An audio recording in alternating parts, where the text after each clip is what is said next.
I keep it 100. So grateful for the life I live. Grateful for the wishes I see. So grateful for the love I'm receiving. Love are the only thing. Only for man I prefer. No need to stress. No need to stress. Oh no, no need to stress no more.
About the sales that I inhabited at some point, and I thought about their journey of not knowing that they would ever return, and knowing that there were those who fought.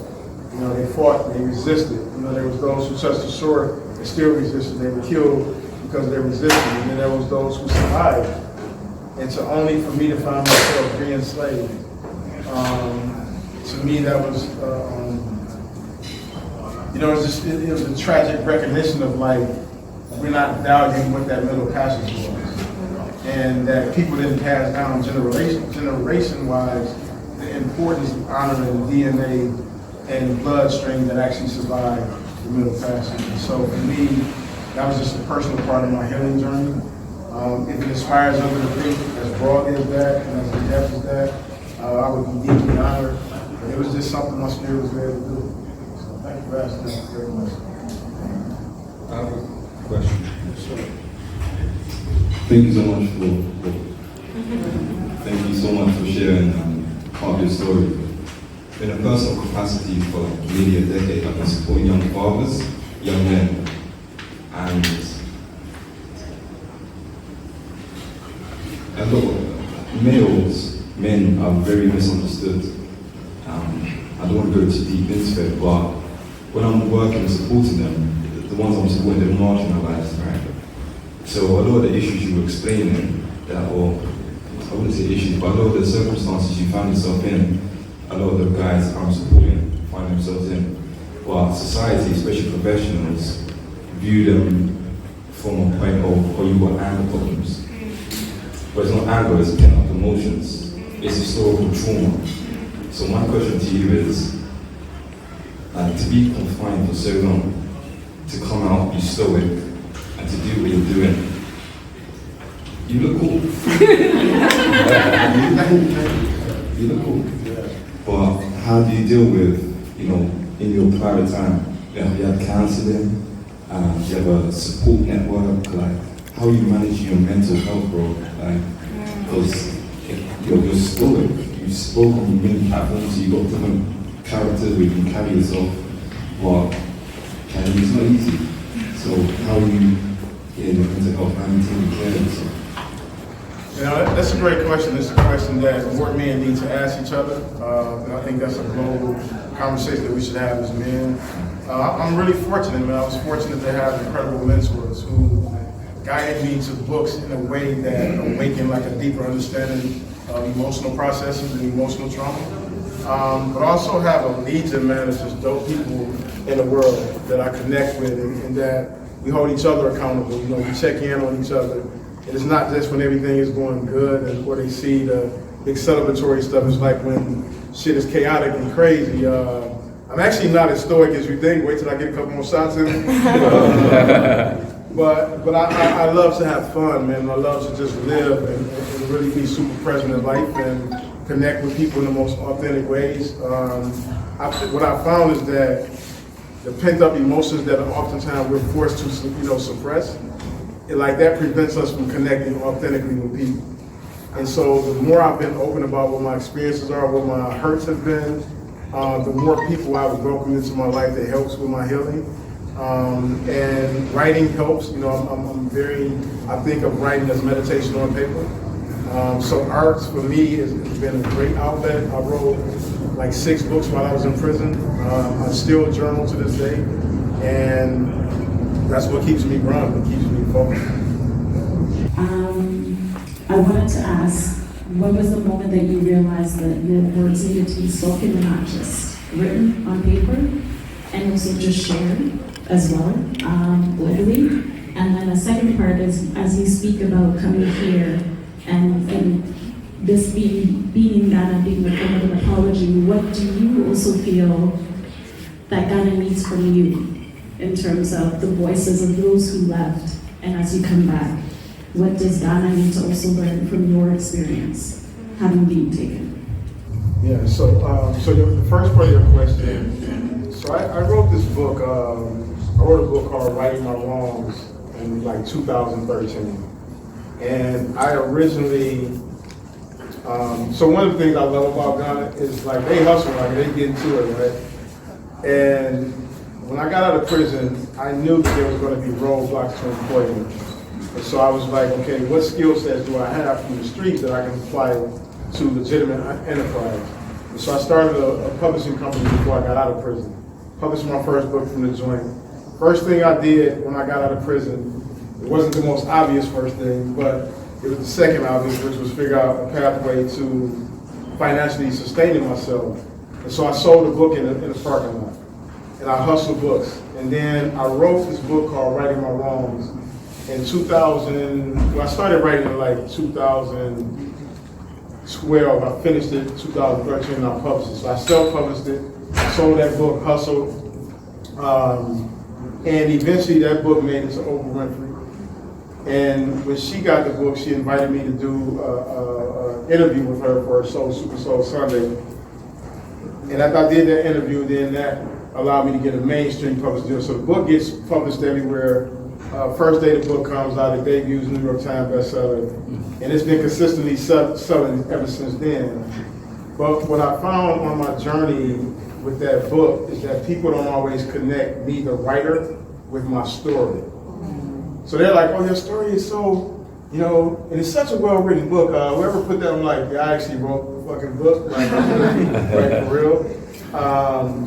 But what I realized is that in that space of people being interested in my story is that oftentimes they don't understand me as a writer and the journey. Because people think like, oh, you meet Oprah and then your life has changed. It's like, no, there was a lot of things in between that had to happen. And like, those were things I felt had to be articulated in a way where people can be really, connected to it. And I think that of any great body of work, I think we should always speak our word. We're very oratory people, we're storytellers. And, I think that part of our being is important and needs to be expressed. In terms of what Ghana can learn from me, one of the things that, I've thought deeply about this last 12 or so days is, like, what does a return really mean, right? And what I found from the conversations that it's been kind of one-sided. It's been kind of like, yo, y'all need to come over here in our hood, check out where y'all from, and then all will be healed. But in any healing process, we have to understand it's reciprocity. The healing has to work both ways. And what I would hope that anyone who's encountered me on this journey will take away from that is an interest in coming to understand what the other half of this tragic part of our history has been, right? So we know that we were stripped from these shores. We know that the dungeons exist and they're real and that they're still physically there. A lot of times we don't know what the other part of it look like. We don't know what those plantations look like. We don't know what the pathways in the fight for freedom on that side looks like. One of the experiences that really stuck with me more than anything since I've been here is the first time that we pulled up to a space where the police came to the car. And what my body automatically felt was like intensity, antagonism, fight or flight, like all the things that I'm hardwired to experience when I'm in the States and the police car is just behind me, not even when I'm getting pulled over, because the outcomes are very different. It's not, hey, how's the day? Move on with the evening, yo, get out the car, let me search you, make sure your hand's not here, don't reach for your phone, don't reach for your wallet. And so there's that part of our experience that oftentimes isn't communicated. And also just understanding, like, as we come back here to connect with that ancestral energy, like that ancestral energy didn't stop at these shores. You know, that ancestral energy crossed the Atlantic and it stopped at all these different designations. And there's beautiful black and brown people all over the world with that DNA, that bloodline is still there. And I urge people to come visit us. You know, come commune with us the way we're coming here. And I think that's when the year of return will be real, is when it's reciprocal. And so, yeah, that's what really resonates with me. And I have an invitation for anybody's in LA. Anytime y'all in LA, hit me up. Depending on how deep y'all come, might have a room or a couch or something for y'all. It's a nice neighborhood. But y'all are more than welcome. If y'all in Detroit, where I'm from, I'll make sure y'all get the best treatment ever. The treatment since I've been here has been, it's been so exceptionally warm and loving, and the finest attention to detail has just been executed at every level of the way. Even y'all just being here spending a Saturday night with me, like, I'm deeply appreciative of that, because y'all can be doing anything else, and y'all here with me vibing. So it's been mad love, you know. So I think I'll take like one or two more questions. I know y'all want to get back to that bar. I'm with y'all. I'm definitely down. So, do shots. Hi, my name is Ivy. Hi, how are you? I'm good. How are you? Pleasant. I used to live in Detroit. I live in LA now, but I go to Detroit as often as possible. I wanted to know, you're representing the D, so you're obviously still got love for your hometown. Yes, most definitely. I wanted to know, now that I don't know if this is your first trip to Ghana, because I got here late. It's your first trip to Ghana, okay. So, coming here and having your experience, do you feel like you now have a sense of responsibility when you go back to let some of the young people know the significance of making this type of journey, especially those who may go down the wrong path, as you mentioned that you did? Do you think that there's a sense of responsibility, and how would you find a way to communicate to them so they understand the significance? Yeah, so I'm super excited to go back this year. And one of the things when I was coming over here, I was like, there's two different types of experiences I can have, right? So I'm pretty successful, well connected, and all the things that make people's interpretation of what America is. So entertainment, Silicon Valley tech, really well respected on space. So I could have came over and just did the most balling interpretation of Ghana. But for me, I was very intentional about really connecting with people and connecting with history and stories and authenticity. And also to represent a class of people that don't often make it over here, right? So cats from the hood typically can't afford to just randomly spend $1,800 on the ticket and then spend $5,000 on the hotel and then spend however many CDs they spend, being here, right? But they should be able to have that trip and that journey. So a couple of things that I'm going to do is go back to all my rich friends and be like, yo, you always want to do something for the hood? Let's bring brothers and sisters from the hood who can't afford, sponsor them guys to come take this journey. So that's going to happen. Like, a lot of the entertainment guys are like friends of mine. So we've been talking since I've been here. I've literally been like, yo, bro, this is what I'm experiencing. They like, man, I was over there, but I didn't have that experience, right? And I know they didn't have that experience because they have managers and they have handlers. And I have those things too, but I didn't bring them. You know what I'm saying? It's like, no, I'm gonna come and just experience the culture in its most authentic way. And I kind of, my heart breaks for my friends who are over here who didn't get this. You know what I'm saying? Like, that didn't get this, where I can really build and talk to the people and learn. And so what I'm gonna do in terms of the story is part of this film that I'm doing. It's a 10-part series. And it's just 10 things that I want to do in the world, you know, and it's 10 ways of connecting.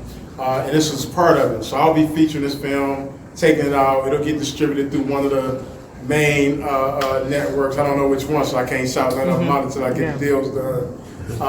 But I'll travel with this and I'll talk to them. But in between that, I'm creating other short form content for when I go speak. I speak all over, going into high schools and telling them about this amazing journey I've been on, what I've learned from it, what I've taken away from it, and really creating spaces like this. One of the things I've been doing with a lot of my friends, I was like, yo, when I get back, I want to convene like people so I can tell you what I've experienced, tell you what it was like, tell you all the things I saw, the amazing things, which have been like 98% of my experience has been amazing. I got sick yesterday, so that wasn't that amazing.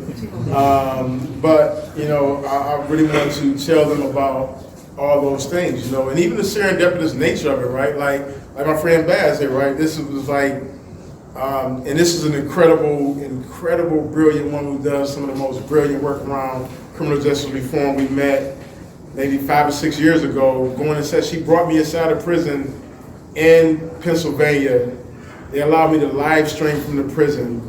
The first time in history ever. She was like, yeah, I'm gonna get you in, I'm gonna let you, you're gonna live stream. And she brought artists to read from my book, like artists I listened to in prison were reading my book, and I'm literally sitting in the audience listening to Prodigy from Mobb Deep. He's passed now, but reading from my book, you know, Malik Yoba, Freeway. And for me to be here, she's like, yo, I heard you in Ghana, where you at? I'm like, yo, I'm about to house party situation. She's like, I'm pulling up. Like, that's the power of a story and the power of connection, you know? And so I'm going back and convening settings like this. I'm sure she'll be an ally in that. And just break bread with people wherever I'm at. Like, yo, you have to learn about this journey. 'Cause I just feel like this, you know, we're at a time where we have no more excuses. They can't hide reality from us no more. You know what I mean? We have too much access. You know, we can share now. So now the onus of responsibility is on us to tell the story. And so thank you for asking that question. All right, we all, it's been mad love. I'm well overdue for some libations. Need a little sippy sip. And, but man, I appreciate y'all so much. Like, my heart is so full right now. Yeah, thank y'all. Appreciate it. I can't be crying over here. I gotta cry. Love is love, y'all.